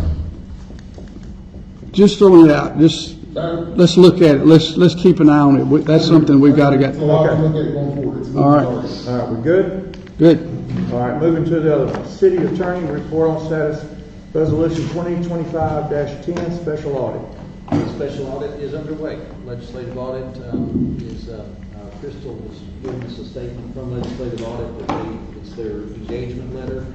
I got an email from Carol Cruz this morning that, obviously confirmed that she received our packet and told me that her understanding was that legislative audit was already in the works, which is great. It's part of their normal. We So were is due for water. that for the spring anyway. Yay. So, but they are. We did put together a cover letter and a packet that would emphasize the things that they have come up. Okay, thank you. Review city credit card use policy. Quick war story. With the military, we had a bunch of young airmen they would issue credit cards to. We hired them, we trained them, we recruited them, we trained them, and then give them a credit card, and then they kick them out because they abused credit cards. State of Arkansas has a credit card program. City of Mayflower, as best I can tell, does not have any kind of a credit card program. We give you a credit card and we put you on your best, let you go with it. Maybe we should have one. Does anyone think that we should do that? And if we do, how is the procedure that we should gather to do this? Or are we going to appoint one person to do it? Or how would we do that? How would that look if we decided we need a credit card program? Credit card program or a Directions, instructions. I was going to say, you mean like a personnel policy for using cards? Is that what we're? Yes. We absolutely need one. yeah. It's the Wild West without one. Well, we don't have one that I can find anywhere. So the suggestion is that what? I was going to say, we either go from scratch making one, or we start with the state and make it what we need it to be. Here you are. Your starting point. there you go. Thank you. Thank you. Any more discussion on that? Have you gathered up the credit cards from everybody? I have, I don't have, the chiefs, because they're 24/7. I was gonna talk to y'all about that. If they're out and there's an emergency and it's in the middle of the night, then And I had the a bank talk would with have to call. Tyler, and- Chief Tyler about that earlier as well, 24/7, it's, if you're out there to buy something, it's. A door locked at 6:30 on a Sunday because we can't get into the city. Yeah, it does happen. But I think it still needs to be addressed, I'm sure that's addressed in that policy. Sure. Crystal. They cover it. Where those receipts come back next business day immediately. As soon as I use my card, it automatically goes in there. Here's the thing, The problem you're gonna run into is your Amazon.coms and the ones where those all have to come with some kind of receipt. You just can't use your Amazon card and not expect to turn in a receipt. And if you're doing it, you're violating the, not being ugly, but the mayor, you're probably not gonna need one 24 hours a day. But if you're going on a trip somewhere you need it, then you've go get Crystal, that kind of dissolves a lot. Well, Agree with that? but basically right now, with what the resolutions y'all set, I can't even use the credit card. Well, Because it has to be, I have to spend the money out of my pocket and then come back to a workshop and present that to you guys for approval. so why keep the credit card? Well, that's what I said, I'm giving it to Crystal. So, we asked that a couple of weeks ago, probably a month ago, we were supposed to just go and give it to Crystal, and the reason I'm saying that is because it makes it difficult on you. But you do understand, the reason for this is because we didn't have a bunch of receipts, and we didn't have the stuff, so. I understand. It kind of makes everybody uncomfortable, it makes the conversation we're having at this moment uncomfortable, but what we've got to do is get it right. And exactly. And I'm for that if any employee that comes back and they don't have a credit card, receipt, and they don't have a justification for it, then they pay for it out of their pocket. Yes, I understand. And that's just that simple. And so, Crystal, So, I'm asking you not to sweep me that under the rug. If it happens, you need to bring it to the podium. That's meeting. why I created that piece of paper. Now, our statements end in the middle of the month. So by the time we are in the March meeting, it will be like that memo. At the statement ending 2/18, we had all the receipts. Right. So, and if there's not, that report will reflect that. And I'm going to turn that in to Ms. Barber for the packets with the financials every month for the meeting. So we good on this? Anything else? So you're gonna put together a policy, is that right? Yeah, I'm gonna look this over and, I'll try to have something to present to y'all as soon as I can. And the reason I say that is because I'm doing 2 audits at once right now. And I mean, I know that don't sound very taxing, but it is. Okay. They're proven to be very needy and thorough. That's great, but it's gonna take a lot of, it's gonna take a lot of time. We started talking about this before, we started talking about this credit card business before, what, I think y'all probably seen President Trump has put a freeze on all the credit cards that are used by the federal employees. $40 billion they spent on that last year, on those cards. It's a lot easier to spend the money on the card than it is to put it out, cash out of your pocket.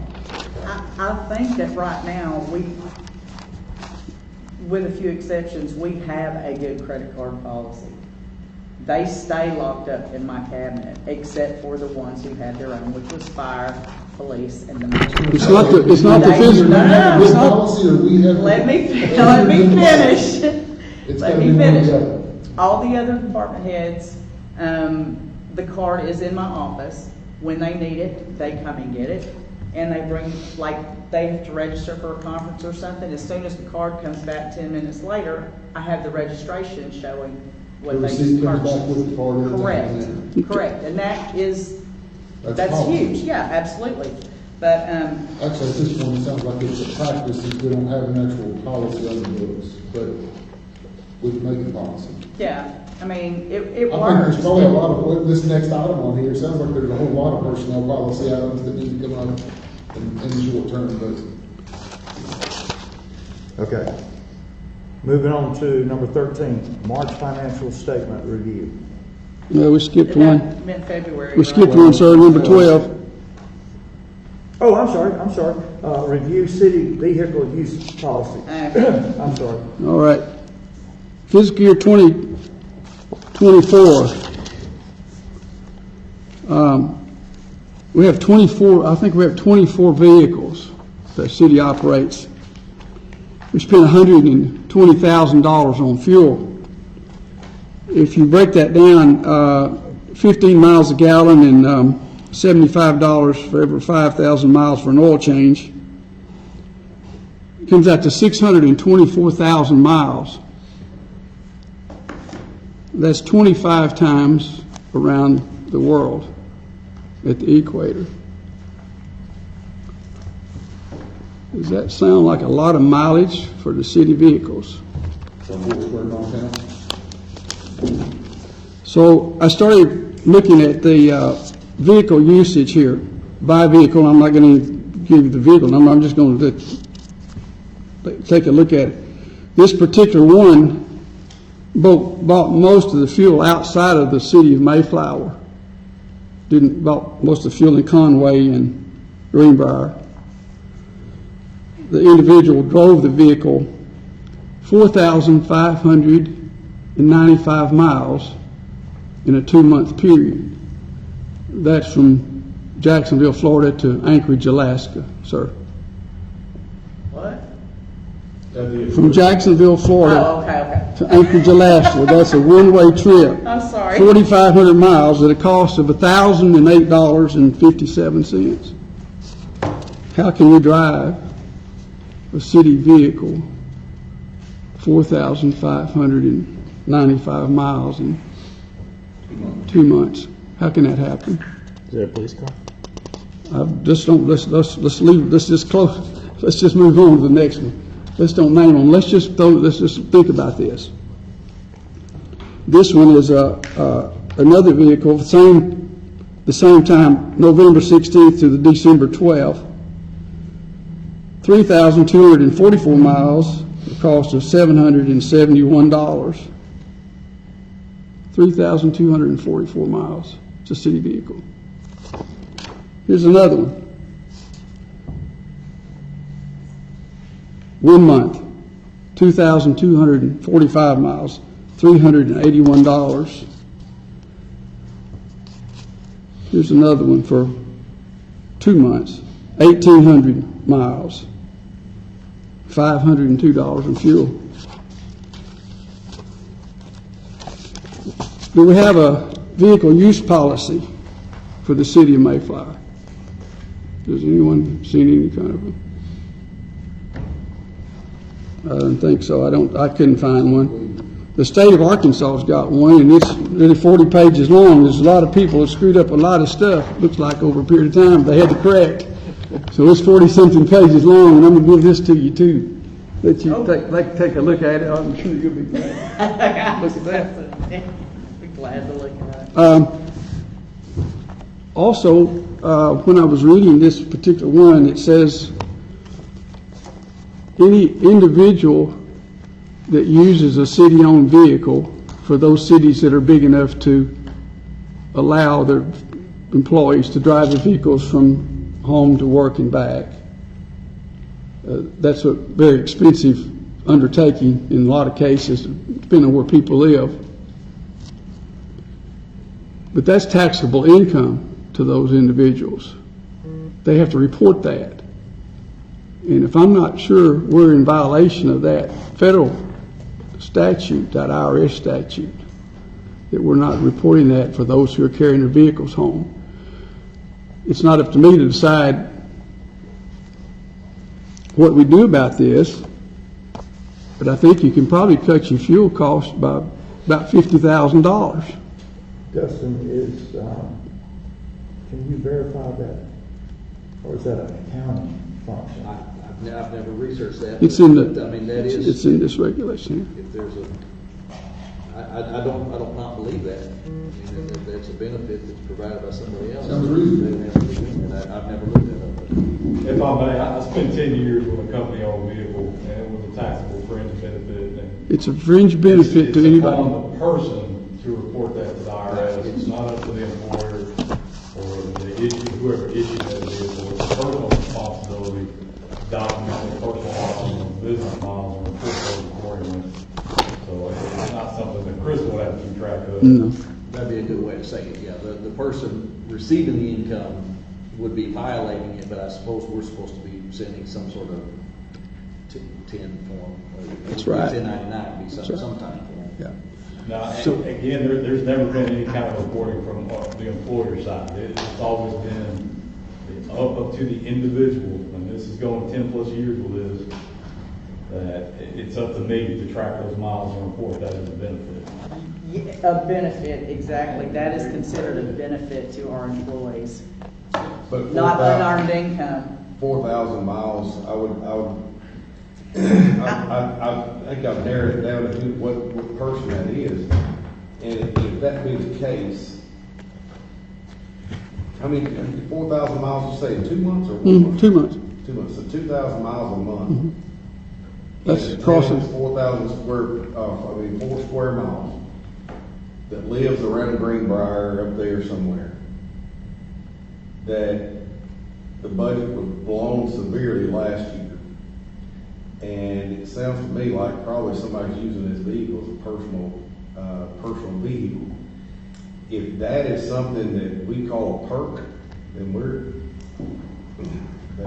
really need to talk about that. Yeah, because I'm I'm not sure- gonna defend that right now. Yes, sir. That is not personal use. The trips that is made to the vet and to the shelter in Searcy that does a lot of stuff free for us is the predominant part of those miles on that truck. Say it one time. There's a facility in Searcy that does stuff for free for us. Takes the dogs up there. Dana? Yeah. They take care of that stuff. It costs us to go up there and back. We're not having to seek donations for that or pay for any of those expenses. So that's where a good part of those mileage comes from. She goes up there 2, sometimes 3 times a week. I think that's probably the problem too, is because we have a veteran here in Mayflower that's very willing. We don't do it for free. He does, it cost $100, but when you talk about the mileage, when you talk relationship to the, and we need the number. I mean, if we have 4,500 cats, then we need to look at that, but we need to look at the individual increment. If we have 4 dogs a week, how many trips is that? And we need to price that out and to see if we might be able to do it cheaper here. It's $100 here for a stray, to neuter, shots, heartworm, and we're not using our local veterinarian. And we need to do that. We need to support we not only need to support Mayflower, our veterinarian, but we need to support any businesses here that's selling gasoline or any other product that we buy or consumable that we use as a city. Well, I would go so far as to say we need to support our restaurants. Yeah, as but well. the person that sells the gasoline makes a nickel a gallon. That's why we keep it here. Has nothing to do with taxes. Okay. All right. So, Well, just present that to the council, that might be an area that you might want to look at or give some thought to, that the price of the operating the vehicles might need to be wrangled in. When we made the budget, had the budget meetings, we couldn't come up with anywhere we could cut. I mean, we just couldn't come up with so we resorted to the lights over here at the park, which those lights are still on. I just got a text message that they're on, I guess somebody's listening or watching. Yeah. The sign up here, those low hanging fruit, as Zach says, is what we could come up with that we could cut. I think it's time for us to really address some of this, and I'm not trying to critique the person and saying, hey, you're right or you're wrong, you're justified, you're not justified. I'm saying that the city is operating at a tax income level of several years ago. And it's time to change some behaviors, or it could get ugly from here. And I don't think we really understand that. We say, hey, we're going, the people are going to suffer, not get the services. The money's not there. And nobody's trying to be ugly. The money's not there. And so I would highly recommend, Mayor, you made a hiring freeze. Maybe a good idea to put a mileage freeze on. So let's stop running these people. Let's build up, and I'm not trying to be ugly. Let's build up some credits instead of just draining everything we can, because there's just no way we can cut. Well, yeah, there's way we can cut. And the mayor, Colonel, I think you've been so weird looking through some of this stuff, and while there's an excuse or an answer to it all, it may be a good one. We just don't have the money right now. We need to back off a lot of that. Okay, so we'll start looking at vehicle use. All right. Next thing, March financial statement review. You did mean February, right? Well, it says March. I know, but. February, what she meant February. It would be February, wouldn't it? Yes. She meant February.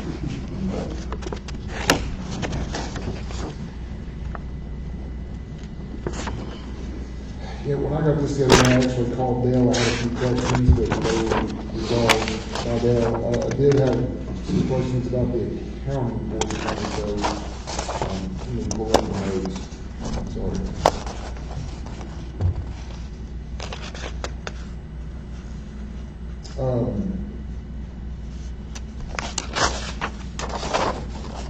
Jimmy's still here. The $15,000 reimbursement for demo services, I saw that $15,000 hit for demo on a building on Jackson, I guess a structure on Jackson Drive. Oh, yeah.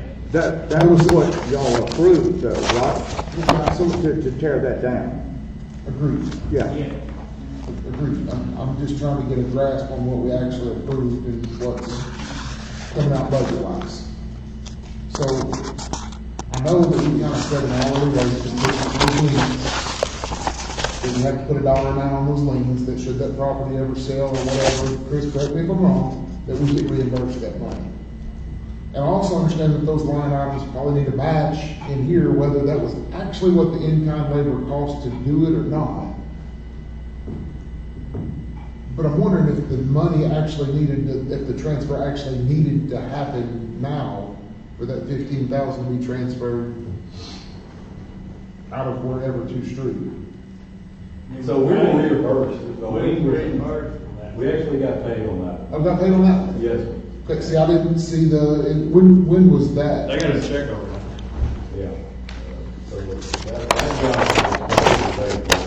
No, that's great, I just, because it was a reimbursement, I didn't see it in the revenue line. That's why I asked. Again, following these accounting rabbit holes that aren't. There's a lot of these things that we, and Krista just made a line item for the community center. I think that would solve a lot of problems if we actually had lines for Parks and Recreation, The Community resident, Center. yeah. Then another one for, the street department. That way we don't, because there's a lot of people here. There's people, I think everybody on this city council, the mayor and a bunch of other folks, you really want to do it right. But with everything so conglomerate up, and why don't we try to break some of that out through these questions that we're having and make it easy? I don't think there's a problem in putting this. I don't think it is. We just need to easily do it. As many line items as we need to be more specific. Is that right, Crystal? Yeah. That we don't have a limitation on any of that? No, we don't have a limit, we can do as many as we want, Under whatever category it under is. whatever category we want. But there's certain things that the city council probably would like to see that's more readily available. I know that on this deal with Dale, you can go dig into you can get just as deep into weeds as you want to, but you've really got to go on a manhunt to look for that. You've got to know what you're looking for. Yeah, but I think there's some easier ways. I mean, it's like James, has come out with, he said something a little bit ago, showing the expenditures. And I think that's what people are wanting, the simple. Yeah. I think it'd solve a lot of questions, because then we can come up and say, hey, why is this right? And if there are other visualizations that you guys want, just let me know. And I mean, I can pull visualizations all day long from my data set. But some of that's got to be, the information's got to be given to you for instance, Yeah. park around those city communities. Right. You don't have the information to put on. Right, but I mean, Dale's been sending me his whole Excel file, so I get the whole thing. It's a little bit modified once he sends it to us as the council packet, but he sends me his raw data so that I can build visualizations after building the data model. So I've done that for the last 2 months. So I mean, if you guys want more, there's a ton of graphs. So if you're looking at something and you want to see how this relates to that, just let me know, and I'll figure out the formulas on the graphs, and I'll add I it think too. another question for another day and another meeting is why in all this way where the whole report system is very simple, because it can't be done. Somebody has to try to make that. Because I just started. Am I wrong, Mike? No. It's confusing. Y'all just brought me on to do this. I mean, All right, any other comments on the February financial statement review? Yes, sir. I'm gonna get shot before the night's over. Let's look at the police and dispatch. Purchase new vehicles, 2172. Did we buy a new vehicle for the police department? Didn't pause that, did we? Is that? It's posted here as 21. What is that under? Purchases, new vehicles, police and dispatch. Okay, that is them paying back ARPA for paying off the Yeah. 2 vehicles that we paid off. We paid off to save the interest on last year. Okay. We couldn't hire a new police officer because we were broke. We got $1,681 of overtime. We have a step grant for that. We have what? A step grant for that, Greg? It's shorting out of O&M, shorting out of, general fund. The step grant's reimbursed. The step grant reimburses them for overtime. Do they? Yes. Thank Where you. does it show that? Excellent. Just revenues, general revenues. Okay. That's what I'm saying. That our work is in revenue where we can make improvements and actually do better line items to show what ACO brings in and what the PD brings in, instead of just putting it under general or miscellaneous revenues. I think it's pretty clear the Colonel's looking, and I like it, but at the same time, we probably ought to spend a little time and if we got money going out somewhere, we need to show where we get reimbursed. My explanation to that question when I asked Dale was, and it makes sense to me. However, I don't know how hard it will be. How much it will affect us in the long run. If you put revenue, like say if we get revenue for ACO and we put in there a line item for ACO, Dustin, maybe you can help me. Does that earmark that money for ACO? Can only ACO use it? Because if that's the case, that's why most of it goes under general revenues. That way, every department in general can use it in their time of need. Not that it couldn't be undone by just trading of one fund to the other. The problem you get into is if, say you have an elected bond issue or something like that, where money is coming in for a specific purpose, you can't Right. touch that. Okay. But just how it's reported can go from one fund to the other. Okay.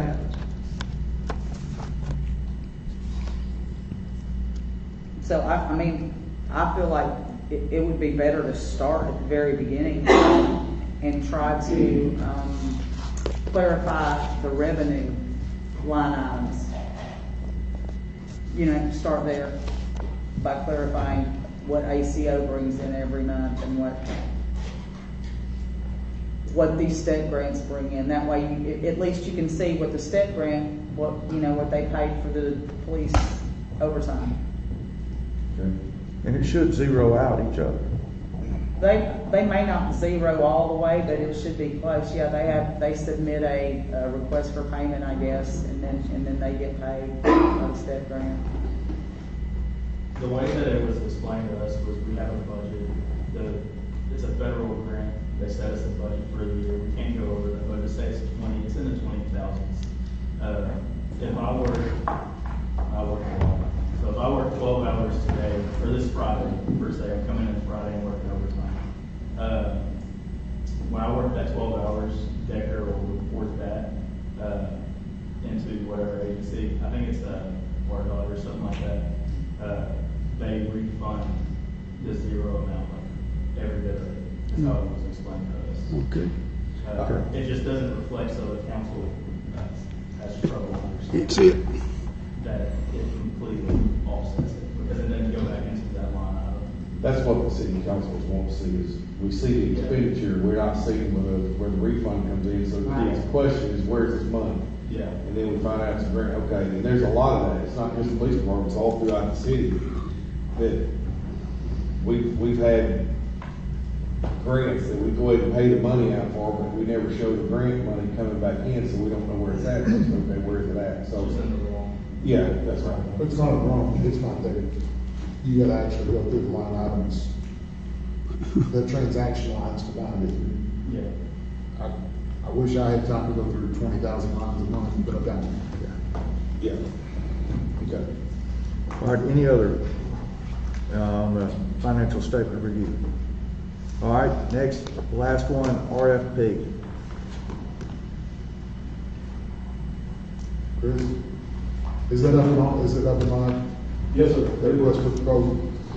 Do we have with the announcement. I love that, I didn't realize that, so I'm glad to hear that. I hadn't heard any activity. No, So it's- I'm making sure, I'm relieved that no one's waiting on me to do it. No, we kind of broke those dates too, where they were a little flexible on that, but have we done an announcement in the paper and also on municipal Social? site? I mean, on our city site. It's live on the It's city posted site. on the news site, but we've not actually made any effort to advertise it. We now need to advertise for people that want to submit a proposal to go We to have the a city link. site. There's a link. We have a link. Right. They can go to the city site and view that proposal and submit it. So would we want to put that on both of the social sites also, in addition to our? Whatever we want, I don't think social media is the outlet for that. Yeah. I mean, you can do No, I'm just it. asking. Are we going to publish an ad? We have money in the budget for it. It's actually in the resolution to publish a short ad. Okay, because I see I have, that I'm authorized to pay up to $500 for the ad, so. Yeah, and I don't think it's gonna cost that, because we don't have to put the whole listing, it doesn't have to be a full legal ad. It can be- Right. Well, and again. For more information. There's just, yeah, just and then, like I said, again, I think there's a bulletin board on, municipal league site. There is. That's There is. actually for those sorts of things, and I Right. don't think that costs a dime.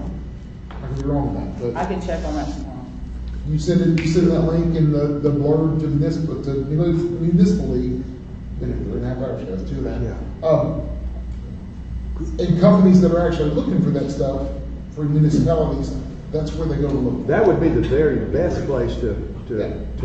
Absolutely. No, I agree. Chris, can you, look at sending that to the, well, Crystal, you said you were gonna find out what bulletin board it is. Could you I saw it earlier today, that's why I said I ran across it. Would you earlier mind today. sending that to Not at Chris? all. And Could we if just so, send can them you the put that on or have a link That going to fires that? or Or vice further versa? inspection and any that need to be Okay. replaced, water. All right, good, thank you. We All right, we told any him other- that. He got it. Any other, comments on the RFP? That's what we're talking about. All right, if nothing else, our next, That's what- regular city council meeting is scheduled for Tuesday, March the 25th. Remember, all of our meetings now begin at 6:30 PM. Our next planning commission meeting is scheduled for Tuesday, April the 8th, 6:30 PM. And our next city council workshop meeting is scheduled for Thursday, April the 10th at, what have we got 6 o'clock on here for? 6:30. Oh, is that just, so, okay, 6:30. it's still, again, all the meetings are at 6:30 Yeah. PM, okay, Didn't good, get that thank you. changed. And- No, that's fine. And James, we have another planning workshop meeting Next Monday, isn't it? next Tuesday. Oh, Tuesday. Next Tuesday. At 6:30. Okay, good, thank you. All right, do I hear a motion for adjournment? Motion. Second.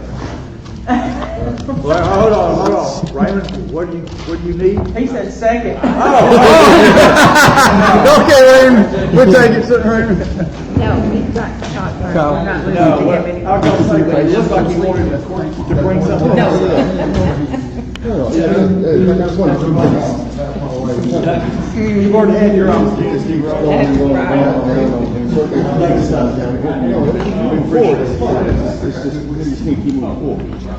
Good to see you, bud. He's already talked. See you, bud. Yeah. See you, man.